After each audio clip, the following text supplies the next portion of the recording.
Praise the Lord, hallelujah, hallelujah. परमेश्वर आप सबके जीवन में एक बड़ा कार्य करना चाहता है। कितने लोग इस बात का विश्वास करते हैं क्या हम विश्वास? योग्य केवल वो ही है। इस बात का विश्वास कौन कौन करता है? हाँ, परमेश्वर योग्य है और वो आपके जीवन में एक बड़ा कार्य करना चाहता है। Praise the Lord. एक बड़ा कार्य करना चाहता है। सबसे पहला जो बड़ा कार्य है वो है हृदय परिवर्तन। Praise the Lord. हृदय परिवर्तन यानी कि आपकी आत्मा की चंगाई, आपकी हृदय की चंगाई। ये जो बाहर की चंगाइयां हैं ये बहुत बड़ी नहीं, परमेश्वर के लिए इतना सा काम है। जब आत्मा की हृदय की चंगाई हो जाएगी तो क्या हो जाएगा? ये सारी चंगाइयां आसान हो जाएंगी।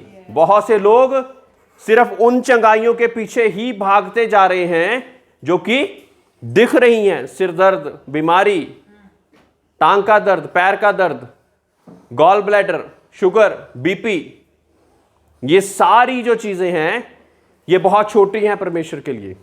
Praise the Lord. ये बहुत ज्यादा छोटी हैं, लेकिन एक बड़ी चीज जो कि आपके बिना नहीं हो सकती, परमेश्वर करना चाहता लेकिन आपके बिना नहीं हो सकती, वो है आपकी हृदय की चंगाई, आपकी आत्मा की चंगाई। जब हम स्वर्ग में पहुंचेंगे तो देह नहीं जाएगी, आपका बड़ी गाड़ियां नहीं जाएंगी, आपका कारोबार नहीं जाएगा। क्या जाएगा? आपकी आत्मा जाएगी जो कि परमात्मा के साथ मिलन करना चाहती है। आज बहुत सी बेसिक चीजों को मैं बताना चाहता हूं, क्योंकि अगर हम पहली कक्षा नहीं पढ़ेंगे तो हम 10वीं कक्षा का पाठ नहीं पढ़ सकते, है ना। तो हमें पहले पहली कक्षा पास करनी जरूरी है। हम परमेश्वर को दोष लगाते रहे कि हाँ भाई ये नहीं हो रहा मेरे जीवन में, वो नहीं हो रहा मेरे जीवन में, वो नहीं हो रहा, उसके लिए परमेश्वर दोषी नहीं है मेरे प्रियो। कहीं पे कहीं हमारा भी सहयोग बहुत बड़ा है। Praise the Lord. परमेश्वर जो कि सर्व सामर्थी परमेश्वर है। पहली बात, परमेश्वर सब कुछ कर सकता। जो गॉड है, इम्पॉसिबल को पॉसिबल करने वाला परमेश्वर है। Praise the Lord. ऐसी कोई चीज नहीं, कोई बंधन नहीं जिसको परमेश्वर तोड़ नहीं सकता।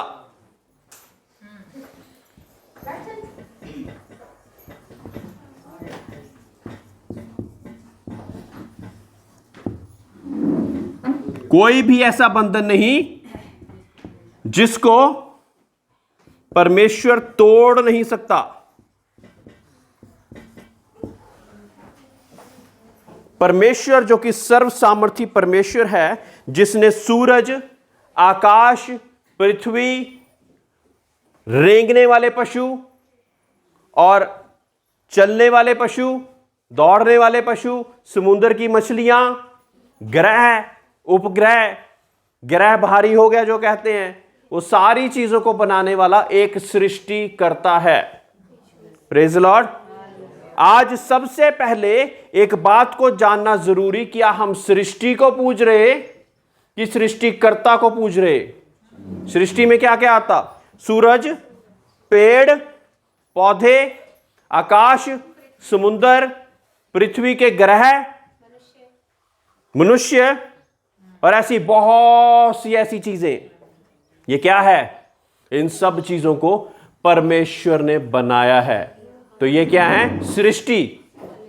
सृष्टि है ये। Praise the Lord. ये सृष्टि है। क्या सृष्टि सृष्टिकर्ता से बड़ी हो सकती? कभी भी नहीं। वो चाहकर भी नहीं हो सकती। क्या सृष्टि सृष्टिकर्ता को खरीद सकती? औकात ही नहीं। है ना, टू बी वेरी क्लियर। हमारी उतनी ज्यादा औकात नहीं कि सृष्टिकर्ता जो स्वर्ग और पृथ्वी का मालिक, जो कि कहता कि स्वर्ग मेरे सिर रखने की जगह और पृथ्वी मेरे पांव की चौकी, तुम मेरे लिए कोई मंदिर बनाने चले हो? कौन सा मंदिर है जो कि तुम मेरे लिए बनाओगे? कान, आंखें, दिमाग बिल्कुल खुला रखें परमेश्वर। ये बहुत ज्यादा इंपॉर्टेंट मैसेज है, शायद आपको दोबारा कभी ना मौका मिले ऐसा। सृष्टिकर्ता को सृष्टि नहीं खरीद सकती। We can not buy God. हम नहीं खरीद सकते परमेश्वर को। परमेश्वर बेचा या खरीदा नहीं जा सकता, वो इससे बड़ी चीज है। परमेश्वर शांति का परमेश्वर है, ये हमने पवित्र आत्मा के फलों के बीच में सीखा। परमेश्वर प्यार करने वाला परमेश्वर है, ये हमने पवित्र आत्मा के फलों में सीखा। परमेश्वर धीरज रखने वाला और धीरज अपने लोगों को देने वाला परमेश्वर है, ये हमने पवित्र आत्मा के फलों में सीखा। Praise the Lord. हर एक मनुष्य जो भी दुनिया में पैदा हुआ वो पाप में ही पैदा हुआ। अब पाप क्या है? पाप परमेश्वर की नाफरमानी या कि आज्ञा का ना मानना पाप है। कोई बहुत बड़ी डेफिनेशन नहीं पाप की। Praise the Lord, praise the Lord. क्या है पाप संदीपा? नाफरमानी। हाँ हरवीर जी, पाप क्या है? परमेश्वर की आज्ञा को नहीं मानना, मतलब कि हमने पाप कर दिया। अब हम सभी पापी क्यों ठहराए जाते? क्योंकि हमारे बाप दादाओं से ही एक पाप का स्वभाव चलता ही जा रहा। उसको काटने के लिए कोई ना कोई तो चाहिए, उसकी मुक्ति के लिए कोई ना कोई तो चाहिए। जब तक मुक्ति नहीं तब तक हम परमेश्वर के साथ मिलन नहीं कर सकते मेरे प्रियो। आज मैं बिल्कुल क्लियर बता देता हूं आपको, जब तक आपकी मुक्ति नहीं हुई आप परमेश्वर यानी कि आपकी आत्मा परमेश्वर की परमात्मा के साथ नहीं मिल सकते आप। तो क्या जरूरत है? हमारे को मुक्ति की जरूरत है। सबने पाप किया, वचन कहता सबने पाप किया और परमेश्वर की महिमा से दूर है।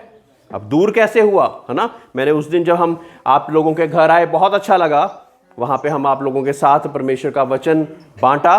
कुछ बातों को मैंने उस दिन भी बताया, है ना?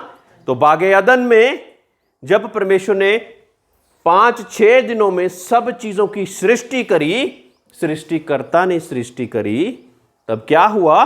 उसके बाद आदम और हवा को भी बनाया। आदम और हवा को बोल दिया कि एक ही आज्ञा है जो मैं तुम्हें अभी दे रहा हूं और कोई आज्ञा नहीं। क्या थी वो आज्ञा? कि एक पेड़ लगा दिया गया है उसी बागे अदन में, उसका फल तुमने नहीं खाना। कृपया बाकी लोग ध्यान दें, कुछ भी मत बोले, सुने सिर्फ ध्यान से। उसका फल तुमने नहीं खाना। लेकिन परमेश्वर रोज शाम को कहते कि ठंडे जैसे सूरज ढलना शुरू करता है उस समय पे परमेश्वर मनुष्य के साथ आकर संगति किया करता था। इसी कारण परमेश्वर ने मुझे और आपको बनाया था। पहले मनुष्य और पहली औरत को इसी कारण बनाया था, और उसके जो पूर्वज आएंगे उसको भी परमेश्वर चाहता था कि ऐसी ही बातों के साथ हम सिखा कर आगे बढ़ाते जाएं, हम परमेश्वर के नाम से संगति कर सकें। आंखें बनाई अच्छा देखने के लिए, कान बनाए परमेश्वर की आवाज को सुनकर कुछ कार्य करने के लिए, पैर बनाए ताकि हम अच्छी जगहों पर जा सकें, और ऐसे ही हमारे अलग अलग शरीर के अंग बनाए। बहुत बहुत महत्वपूर्ण तरीके से सारी सृष्टि की रचना परमेश्वर ने आवाज देकर वचन के द्वारा कर दी, लेकिन एक मनुष्य ही था जिसकी रचना परमेश्वर ने अपनी हाथों की कारीगरी के द्वारा करी। मनुष्य किमें बनाया गया मोनी आंटी जी? अपनी हाथों की कारीगरी। हाँ, परमेश्वर ने अपने हाथा नाल बनाया। अपने हाथों से परमेश्वर ने मनुष्य को बनाया। ठीक है, मेरी अपनी शक्ल और सूरत में परमेश्वर ने मनुष्य की रचना करी। लेकिन एक दिन जब हवा यानी कि पहली औरत जब टहल रही थी उस बागे अदन में, जिसको फिरदौस कहा जाता, तो वहां पे क्या हुआ, उस पेड़ पर जिसको परमेश्वर ने कहा था कि फल मत खाना, उस पेड़ पर इब्लीस, शैतान, लूसीफर, जिसको अलग अलग नामों से जाना जाता, दुष्ट, वो उस जगह पर आया और उसने कहा कि इस पेड़ का फल क्यों नहीं खाती, और उसने उसको बहकाया और उसके पेड़ का फल उसको दे दिया, यानी कि नाफरमानी होगी। क्या हो गया? आज्ञा का उल्लंघन हो गया। साथ ही साथ अपने पति को भी दिया, है ना, औरत की बात तो पति मान ही लेते हैं, तो उसने भी मान लिया, और उसने भी जब खा लिया तो पहली बार उनको पता लगा कि वो वस्त्रहीन है, कपड़े नहीं पहने हुए उन्होंने, है ना। पहले उनको नहीं पता लगता था क्योंकि परमेश्वर की महिमा के कपड़े, वस्त्र उन्होंने पहन रखे थे, प्रेज द लॉर्ड, इसलिए उनको बाकी चीजें नहीं दिखती थी। जब अकल आ गई अच्छाई और बुराई के ज्ञान की, नाफरमानी करके आई ये अकल, तो ये अकल अच्छी है कि बुरी है? Praise the Lord. अब परमेश्वर हमेशा की तरह उनके साथ बातचीत करने के लिए शाम को जब आया तो उनसे पूछा कि तू कहाँ है? हे आदम, तू कहां है? वो कहता मैं छुपा हुआ हूं। अब परमेश्वर को पता तो था, लेकिन उसके मुख से सुनना चाहता कि ऐसी कौन सी बात होगी कि आदम को, इंसान को परमेश्वर से छुपना पड़ गया। परमेश्वर को आज भी इंसान को छुपना कब पड़ जाता परमेश्वर से? जब किसी पाप के बीच में होते। यस। वैसे परमेश्वर से छुपने की कोई जरूरत नहीं है।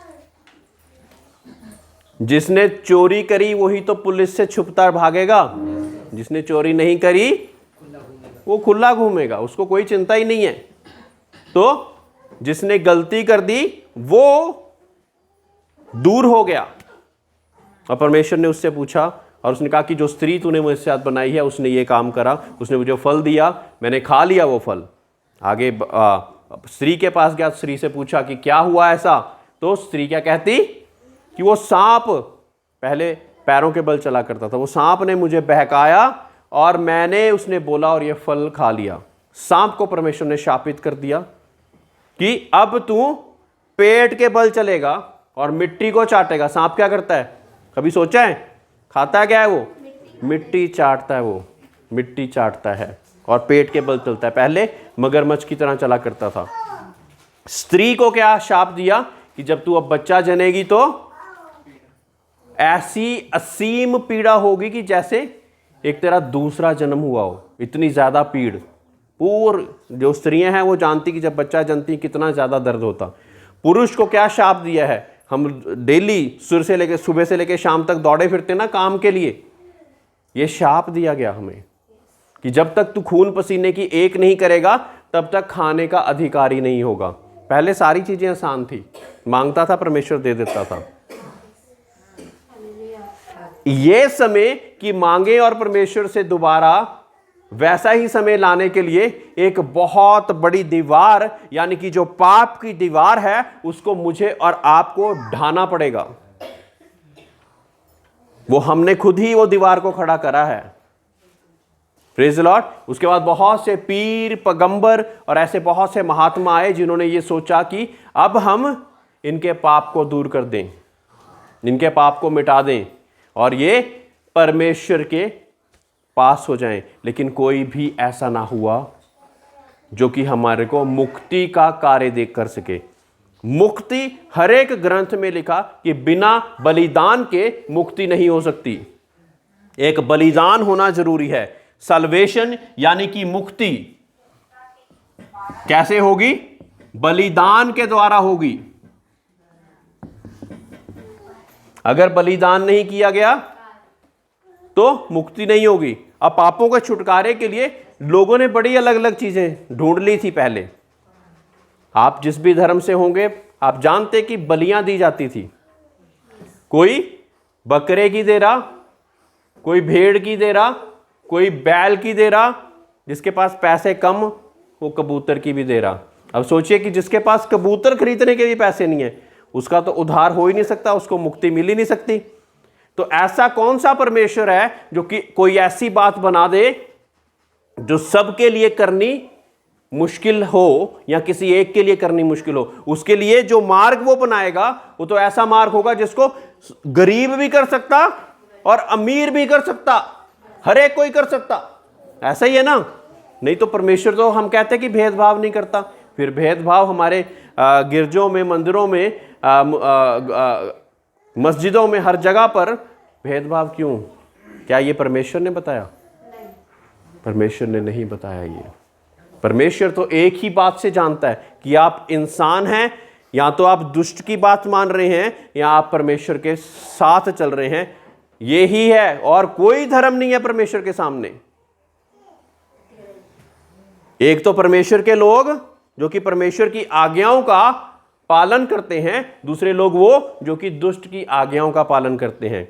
अब जिसकी आज्ञा मानेंगे वो आपके पास रहेगा कि जिसकी आज्ञा नहीं मानते वो आपके पास रहेगा?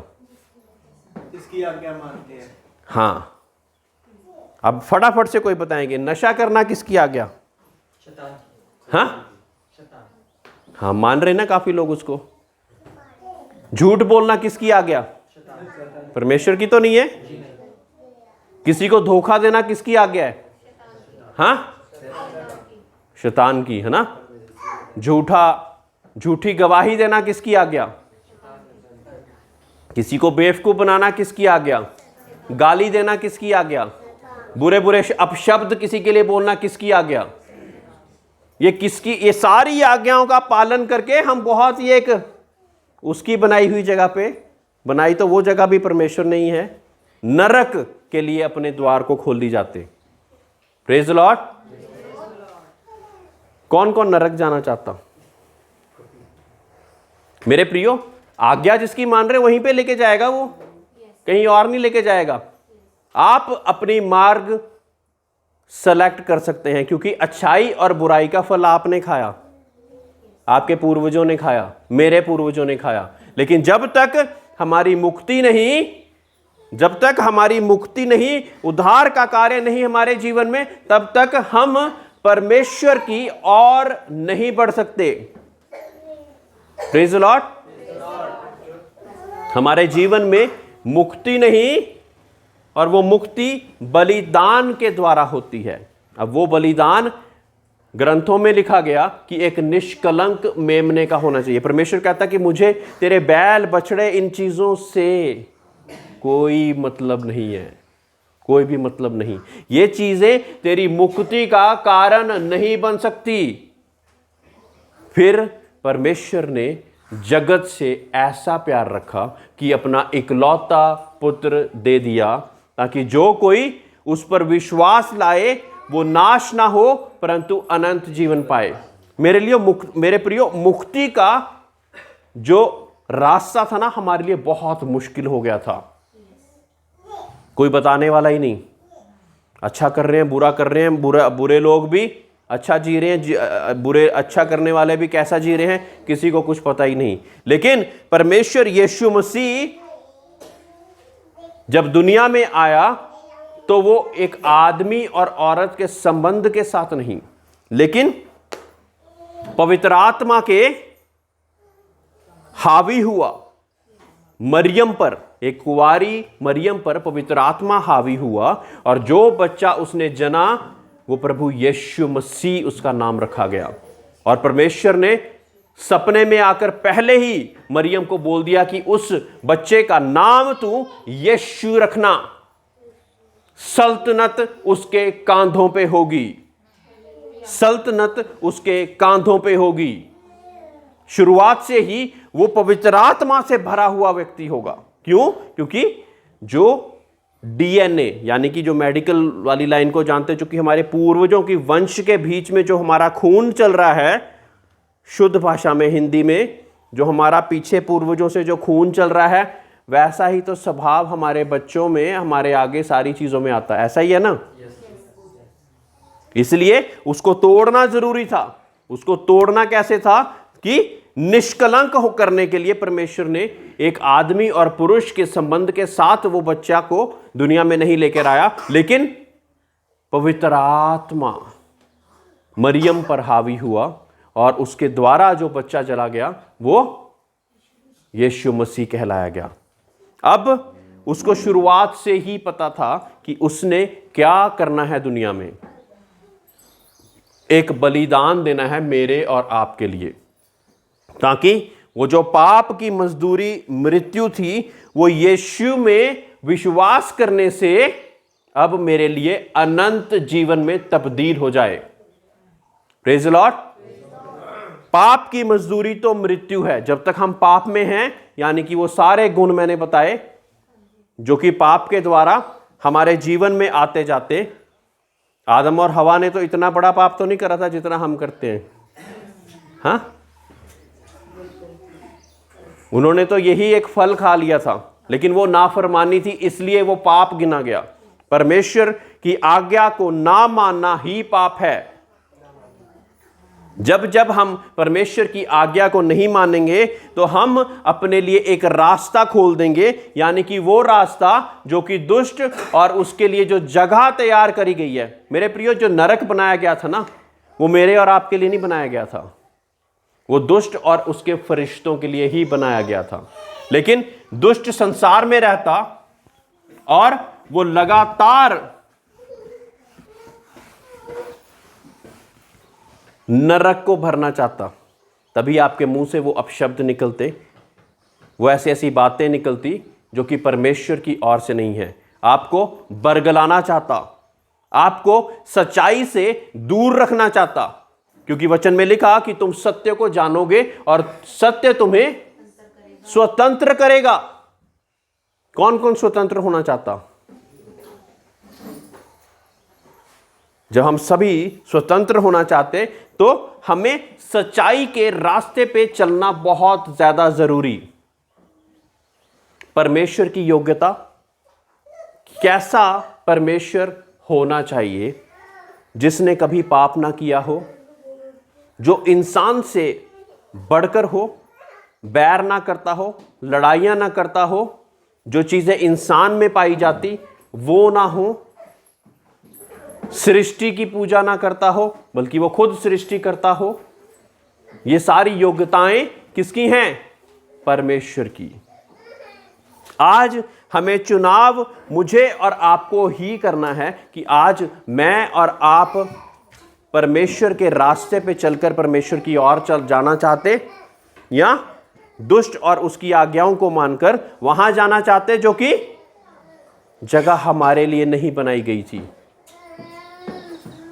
मेरे प्रियो, लेकिन संसार का प्रभु यानी कि दुष्ट यानी कि शैतान, इब्लीस, लूसीफर, इतना ज्यादा उसने बहकाया हुआ दुनिया को कि बुद्धि को रोका हुआ। लिखा हुआ शराब पीना हानिकारक है, फिर भी ठेके के पास जाएंगे हम। लिखा हुआ तंबाकू खाना हानिकारक है, कैंसर हो सकता ना, गंदी सी तस्वीर भी बनाई होती उसके ऊपर, फिर भी कोई बात नहीं, आंखों को बंद करके खा लो। हाँ, ऐसा ही करते तो आप अपना रास्ता खुद तय कर रहे हो। आज जब परमेश्वर के नाम से परमेश्वर का दास आपके सामने सही चुनाव के लिए आपको मैं बोल रहा हूं कि सही चुनाव आपने अपने लिए लेना है। मेरे प्रियो, चलते चलते ये बड़ा सर्कल है।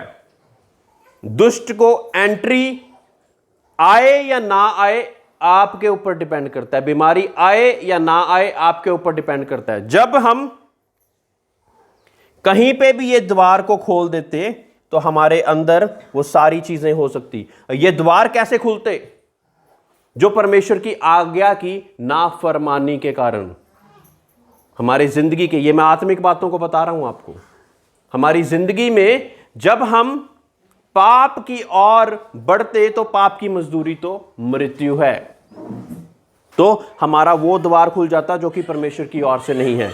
जब हम झूठ बोलते, परमेश्वर से ये बोल के कि आज मैं शराब नहीं पीऊंगा, तंबाकू नहीं खाऊंगा, झूठी बात नहीं करूंगा, फिर कर देते, द्वार खुल गया। तो जब द्वार खुल जाता ना, तो जब द्वार खुल जाता तो वो जो है ना दूसरा, वो पूरी बुरी तरह तांडव करेगा अंदर आके। मंजूर है? निमंत्रण किसने दिया है? खुद। मेरे प्रियो, परमेश्वर के अलग अलग दास आपको बार बार इस बात को समझाना चाहते हैं, लेकिन जोर जबरदस्ती हम आपसे नहीं कर सकते। आप एक स्वतंत्र इच्छा के मालिक हैं। हर एक मनुष्य एक स्वतंत्र इच्छा का मालिक है, चाहे तो वो अच्छाई को चुन ले, चाहे वो बुराई को चुन ले।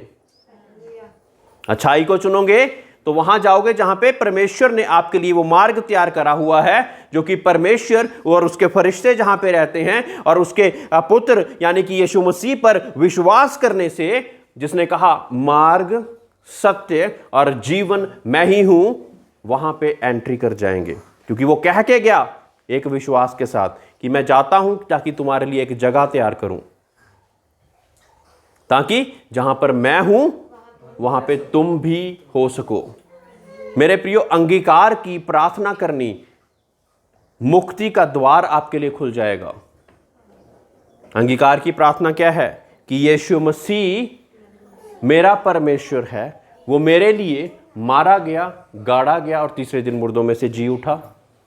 उसकी कुर्बानी से मुझे माफी मिलती। उसके बाद हमने अपने पापों की माफी मांगनी है और इस बात का दृढ़ निश्चय लेना है कि आज के बाद मैं ये पाप नहीं करूंगा, करूंगी। उसके बाद क्या होगा? परमेश्वर आपके दिल में आएगा। ये जो दुनिया की जंग है ना, ये अकेले मत लड़िए प्लीज, आसान नहीं है। परमेश्वर को साथ ले लीजिए, आसान हो जाएगी। एक समय पे मेरे लिए भी मुश्किल थी, जब मैंने निमंत्रण दिया हुआ था कहीं ना कहीं से, यहाँ से निमंत्रण दिया हुआ था, मेरे लिए जंग बहुत ज़्यादा मुश्किल थी। लेकिन आसान कब होगी? जब ये सारी चीज़ों को बंद कर दिया और अब निमंत्रण कौन है? यहाँ पे बैठा हुआ है परमेश्वर, यीशु मसीह बैठा हुआ। अब कोई आना भी चाहता ना तो यहाँ से ही लौट जाता। बाड़ा लगाया हुआ उसने मेरे चारों ओर, यहीं से लौट जाता। परमेश्वर के वचन में लिखा, ना मैं तुझे छोड़ूंगा, ना मैं कभी त्यागूंगा। परमेश्वर के प्रेम रखने वालों को दुष्ट छू भी नहीं सकता। इस कारण मैं ये नहीं कह रहा कि आपके जीवन में बीमारी नहीं आएगी, कष्ट नहीं आएगी, मुसीबतें नहीं आएंगी। ये सारी चीजें युद्ध के मैदान में हैं, आएंगी लेकिन हावी नहीं हो पाएंगी। Praise the Lord, praise the Lord. परमेश्वर का वचन कहता कि जितने भी हथियार तेरी हानि के बनाए जाते, यानी कि हानि के हथियार तो बनाए जा रहे हैं, क्योंकि दुष्ट लगातार लगा हुआ कैसे आपको पाप के जंजाल में फंसाकर वहां पर ले जाए। लेकिन उसकी आज्ञा को मानकर हम परमेश्वर की ओर हो जाते। शरीर नश्वर यानी कि नाशवान है, परमेश्वर के साथ जब हो जाते तो ऐसी बहुत सी चीजें जो हमारे लिए मुश्किल हैं वो आसान होती जाती। परमेश्वर को निमंत्रण देना बहुत ज्यादा जरूरी है। आज काफी लोग परमेश्वर की एक आज्ञा का पालन करने जा रहे हैं, यानी कि बपतिस्मा लेने जा रहे हैं। उससे पहले एक अंगीकार की प्रार्थना होती, जैसे कि मैंने आपको बताया कि अंगीकार किस बात का करना है कि मैं पापी हूं, मैं बचपन से ही पापी हूं, मेरे पूर्वजों ने पाप किए, मेरे खून में भी वही पाप चलते जाए। लेकिन आज मैं ये विश्वास करती कि आज मैं प्रभु यीशु मसीह को अपना निजी नजात दहिंदा कबूल कर लेता, जो कि मेरे मुक्ति और उद्धार का कारण है, जो कि मारा गया, गाड़ा गया, तीसरे दिन मुर्दों में से जी उठा। उसी अकेले ने कह दिया एक ही कब्र है जो कि आज तक खाली पड़ी हुई, एक ही कब्र है, एक ही। पूरे संसार में ढूंढते रह जाओगे, सबकी कब्रें बनी, सब मर गए, कभी जिंदा नहीं हुए। लेकिन एक परमेश्वर यीशु मसीह है जिसको मौत अपनी कैद में नहीं रख पाई। इसीलिए आज जब मैं प्रार्थना करता तो मैं उसके नाम से करता। मुझ में ताकत नहीं है, यह मत सोचना मुझ में ताकत है, ताकत उसके नाम में है। और वो मेरी बात क्यों सुनता? क्योंकि मैंने एक संबंध बना लिया उसके साथ, एक बेटे का, कि प्रभु मैं तेरा बेटा हूं। तेरी बेटी या बच्चों के लिए जब मैं प्रार्थना करता तो वो प्रार्थना स्वर्गीय सिंहासनों के सामने पहुंचती और वो बिना आंसर लिए वापस नहीं आती। Praise the Lord. ये मेरा और मेरे परमेश्वर का मेरे साथ संबंध है। संबंध टूटा था बागे अदन में, पाप के कारण ही संबंध टूट सकता है और कोई कारण नहीं है परमेश्वर के साथ संबंध टूटने के लिए। ये याद रखिए कि आपका संबंध परमेश्वर के साथ कब टूटेगा? जब हम पाप करेंगे। उसके बाद ये जो बीमारियां हैं, ये बाकी सारी चीजें हैं ना, ये बहुत इतना समय लगता है परमेश्वर को। 39 कोड़े प्रभु यीशु मसीह ने कुर्बानी जब अपनी दी तो खाए मेरे और आपके लिए। मैं स्पेशल नहीं हूं, सिर्फ आप भी स्पेशल हैं। अगर आप में से एक भी व्यक्ति होता जिसके लिए प्रभु यीशु मसीह को जान देनी पड़ती और जिसके लिए मार्ग कोई भी नहीं था, जिसके लिए मार्ग तैयार करना पड़ता, तो वो आपके लिए भी जान देता। मेरे प्रियो, एक कोड़े से 200-250 ग्राम मांस निकल के आता था। हम सोचिए कि हम मोमबत्ती पे हल्का सा अगर सेक लग जाए तो एकदम से पीछे हाथ हटाते हैं। चूल्हे पे, गैस पे हम रोटियां बनाते हुए हमारा थोड़ा सा हाथ ऊपर रह जाए, कितना दर्द होता है। हमारा चोट लग जाए, कितना दर्द होता है, कितने दिन तक ठीक नहीं होता। लेकिन ये सब कुछ उसने करा मेरे और आपके लिए। मेरे प्रियो, ये इतनी बड़ी गवाहियां देकर अगर मैं आपके सामने खड़ा हूं तो एक समय पे मैं अपनी अगर गवाही दूं तो मैं ऐसा नहीं था। मैं भी आप ही के जैसे गलतियां भी करता था, बहुत सी गलतियां भी होती थी। अगर बचपन में देखा जाए तो एक बीमारी से, बहुत खतरनाक बीमारी से हर एक जोड़ सूजा हुआ और उस जोड़ में इतना भयानक दर्द जिसको कोई भी चंगा नहीं कर सकता था। डॉक्टरों के पास, क्योंकि मेरी माँ बचपन में ही गुजर गई, जब मैंने होश संभाला तो देखा कि मेरी माँ नहीं है, मेरे जो नाना नानी हैं उनको ही मैं मामा पापा कहता था। उनके साथ बातचीत करते करते, मेरे नाना चर्च के पास्टर थे, मेरी नानी CMC PGI हर जगह मुझे घुमाती कि शायद ये ठीक हो जाए। हर जगह पे डॉक्टर ने नए टेस्ट, हर जगह के टेस्ट कर देने और नई दवाइयाँ दे देनी। थोड़ी सी दवाइयाँ जब तक चलती रहनी तब तक ठीक रहना, उसके बाद फिर वही दर्द, वही कराने वाला दर्द। करवट नहीं बदल पाता था मैं, ऐसे नहीं खड़ा हो गया। करवट भी नहीं बदल पा, करवट जब बदलता था इतनी दर्द होती थी। मैं परमेश्वर को कहता था कि ये बूढ़े और बूढ़ी को परमेश्वर क्यों इतना दुख दे रहा है, मुझे ही उठा ले। ऐसा भी मैंने अपने मुंह के शब्दों से बोला। लेकिन आहिस्ता आहिस्ता परमेश्वर ने एक बात को सिखाया। वो सारी बातों को, दवाइयों को, डॉक्टरों को, सबको छोड़कर मेरे नाना नानी ने मेरे लिए दुआएं शुरू करी, प्रार्थनाएं शुरू करी। एक दिन का प्रोसेस नहीं था, ऐसे हो गया, ऐसा नहीं। लगातार दुआएं करते रहे और एक एक करके मेरे सारे जोड़ ठीक हो गए। एक एक करके मेरे सारे अंग के जोड़ ठीक हो गए और वो बीमारी कभी ना लौटने पाई। उसके बाद मैं अपने स्कूल का बेस्ट एथलीट, ऐसे जैसे ये ड्रम ये बजाता हूँ, ऐसे बहुत से और इंस्ट्रूमेंट परमेश्वर ने बजाने का फजल और अनुग्रह किया। ड्रम सेट, कॉन्गो, बोंगो, ऐसे तबला, ये सारी चीज़ें बजाने का परमेश्वर ने अनुग्रह बख्शा। जो परमेश्वर मेरा है वही आपका है। अगर मैं अपनी और बैकग्राउंड में जाऊं तो मेरे पिता श्री हनुमान के सख्त भक्त, मंदिर में रहने वाले व्यक्ति थे। लेकिन जब उनका हृदय परिवर्तन हुआ मेरे प्रियो, उसके बाद वापस नहीं लौटे। ना ही अपने देश में लौटे, ना ही अपने सृष्टि की पूजा में लौटे। उनको सृष्टिकर्ता मिल गया था। जब सृष्टिकर्ता मिल गया था तो सृष्टि को पूजने की क्या जरूरत है। जब उनको पता लग गया कि सृष्टिकर्ता कौन है, मेरे उद्धार का कारण कौन है, जिसने मेरे लिए बलिदान दे दिया, जो मुझसे इतना ज्यादा प्यार करता, कि जो मेरे लिए कुर्बानी का बकरा बन गया, जो मेरे लिए इतना बड़ा कार्य करने के लिए रेडी हो गया, वो परमेश्वर कौन है? यीशु मसीह। छोड़ा नहीं उसके बाद कभी भी। लगातार दुआओं में, प्रार्थनाओं में लगातार बढ़ते गए। ऐसी एक गवाही नहीं है, बहुत सी गवाहियां परमेश्वर ने मेरे जीवन में दी हैं। मेरे प्रियो, परमेश्वर सिर्फ मुझसे प्यार नहीं करता, आपसे भी उतना ही प्यार करता है। सिर्फ मेरे लिए जान नहीं दी, आपके लिए भी जान दी है। जो परमेश्वर मेरी जिंदगी में चंगाई लेकर आ सकता, वो आपके जीवन में भी चंगाई लेकर आ सकता, बशर्ते हमने उद्धार का मार्ग, चंगाई का मार्ग चुना है कि नहीं, ये जानना बहुत ज़्यादा ज़रूरी। हमें परमेश्वर में जब हम आ जाते तो एक तो अंगीकार की प्रार्थना, जो कि पहला काम है। दूसरा कार्य बपतिस्मा, यानी कि परमेश्वर के नाम से हम बपतिस्मा ले लेते कि परमेश्वर ने मेरे लिए मारा गया, गाड़ा गया और तीसरे दिन मुर्दों में से जी उठा। सबके सामने ये बपतिस्मा हम जरूर लेते हैं।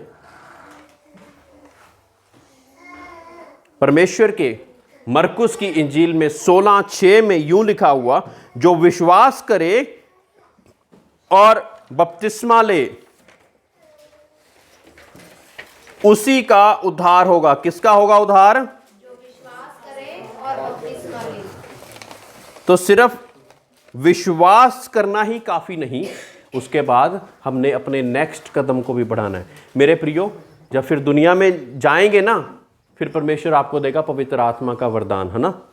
शिफा दीदी ने क्या बोला कि मैं चाहती कि ये कलीसिया के हर एक लोग परमेश्वर की सामर्थ्य से भर जाएं, यानी कि पवित्र आत्मा से भर जाएं। पवित्र आत्मा की सामर्थ्य के बिना संसार में चलना मुश्किल, ये परमेश्वर जानता। इसीलिए चेलों को भी और हर एक व्यक्ति को भी कह दिया कि यहाँ पे ठहरे रहना जब तक पवित्र आत्मा तुम पर ना उतरे। पवित्र आत्मा उतरेगी तो सामर्थ्य पाओगे तुम। जो विश्वास करे और बपतिस्मा ले उसी का उद्धार होगा, परंतु जो विश्वास ना करेगा वह दोषी ठहराया जाएगा। अब दोषी कौन ठहराता है? दुष्ट। वो आपको दोषी ठहराएगा और साथ के साथ अपने साथ ले भी जाएगा। कहां पे? नरक में, आपके ना चाहते हुए भी, क्योंकि मार्ग नहीं ना पता, सच्चाई नहीं पता, अनंत काल का रास्ता कौन सा नहीं पता। लेकिन जब प्रभु यीशु मसीह के नाम से आज अगर हम जान गए कि जिसने कहा मार्ग, सत्य और जीवन मैं हूं, वही संसार का उद्धार करता, आज आपको किसी बेवजह यहां पर नहीं लेकर आया। सभी अपने अपने काम में व्यस्त। अगर मैं अपना शेड्यूल बताऊं तो मेरा शायद सबसे ज्यादा शेड्यूल मेरा व्यस्त रहता, लेकिन आज आप लोगों के बीच में परमेश्वर ने ये अनुग्रह करा, फजल करा, मेरी अपनी लियाकत नहीं, उसकी। इस वजह से आप लोगों के बीच में ये सारी गवाहियों को भी दे रहा और इन वचनों को भी पढ़ रहा। अब इफिसियों की 4 से 6 में लिखा हुआ है ना, एक ही देह है और एक ही आत्मा है, जैसे तुम्हें जो बुलाए गए थे अपने बुलाए जाने से एक ही आशा है। हर एक मार्ग परमेश्वर की ओर जाता, तो दिल्ली का रास्ता और बटाले का रास्ता अलग कैसे? हाँ, ऐसे नहीं हो सकता। बहुत से लोग आए, अपनी अपनी वाणियों को बोलकर अलग अलग रास्तों को दिखाने की कोशिश करी, लेकिन आप जब प्रार्थना करेंगे, परमेश्वर मेरी बुद्धि को खोल, मैं खोजना चाहता, सही क्या है मुझे बता, मुझे दर्शा, तो आप जान पाएंगे कि प्रभु यीशु मसीह ने आपके लिए जान दी। एक ही प्रभु है और एक ही विश्वास है, एक ही बपतिस्मा है और सबका एक ही परमेश्वर और पिता, जो सबके ऊपर सबके मध्य में एक है। जिन्होंने उसके वचन ग्रहण किया, उन्होंने बपतिस्मा लिया और उसी दिन 3000 परमेश्वर के झुंड में मिल गए।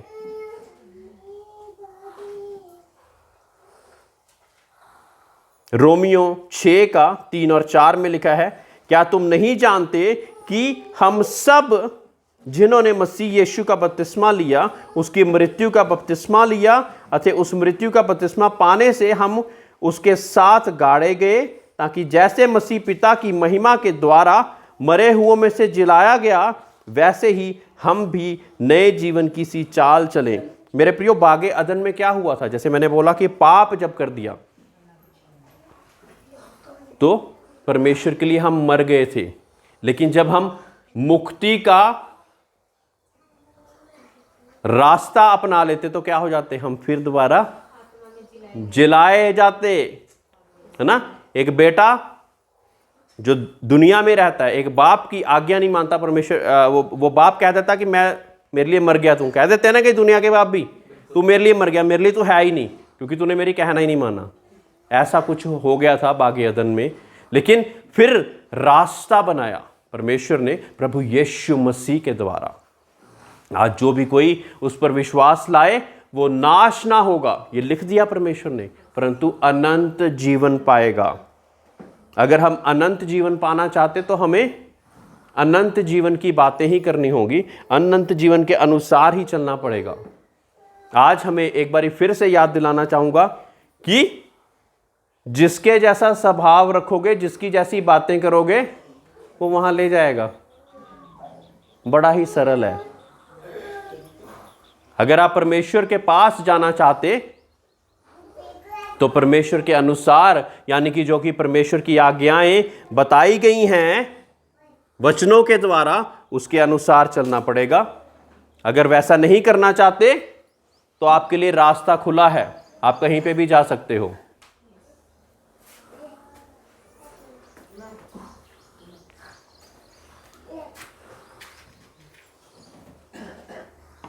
मेरे प्रियो, मेरी कोशिश ये है कि आप लोग स्वर्ग में हर एक व्यक्ति पहुंचे, हर एक व्यक्ति परमेश्वर के उस स्थान पे पहुंचे। परमेश्वर कहता कि मैंने वो जगह उनके लिए तैयार करी जो कि ना आंखों ने देखी, ना कानों ने सुनी, ना हमारे दिमाग ने कभी समझी। हर वीर, वैसी जगह परमेश्वर ने हमारे लिए तैयार करी है। उस जगह पे जाने के लिए हमें मार्ग यहीं पे तय करना पड़ेगा, रास्ता यहीं पे तय करना पड़ेगा 70-80 बरे के जीवन में ही, तब आप वहां पे जाने के योग्य बन जाओगे। Praise the Lord. तो आज से ये जो बातें हमने सीखी, पाप कहां से आया आज आप जान गए, पाप की मजदूरी मृत्यु है ये हम जान गए, पाप की मुक्ति का एक जरिया परमेश्वर ने हमें बना के दिया ये आप जान गए, उस जरिए को अपनाना ना अपनाना आप ही के ऊपर है ये आप जान गए। हमारी अच्छाइयाँ, हमारी बुराइयाँ, हमारा स्वभाव कैसा होना चाहिए ये आप जान गए। तो आपने निर्णय अब खुद लेना है। आइए सभी लोग खड़े हो।